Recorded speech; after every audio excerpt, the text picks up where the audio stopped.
controls. How did you navigate a field that was dominated by East Africa industries at that point in time? Yes, it was an interesting area because the government was doing price controls, and every time you'd have East African industries going there and putting up prices and saying, this is the price, and then they'd argue with it. So we were a player in the market when we started with our soap plant first, and then we went backward into oil, and of course into refining and all that stuff. So when we did that, we became a player.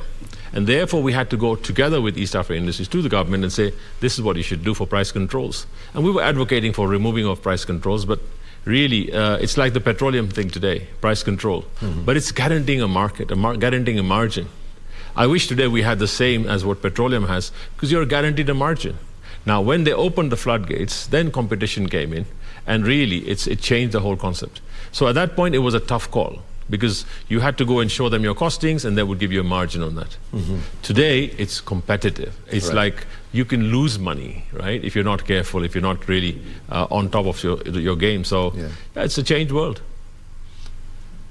And what was the real breakthrough for Bidco? At what point would you go back in time and say, that was the breakthrough for Bidco? I think the unique differentiating point for us was even Unilever East Africa at that time was bringing in refined oils and just packing it here. We were bringing in crude oils.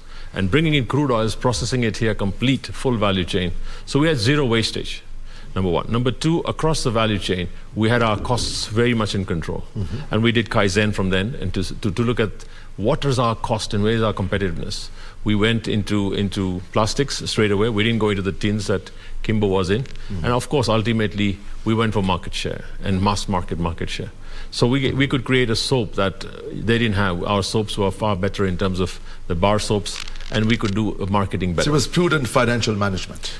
Prudent plus also management. I think everything we talk about is management. If you manage it well, you actually look at lean or Kaizen, you can make it work, and of course, faster decision making. So I'll tell you the story there. If they needed to go and put up a fractionation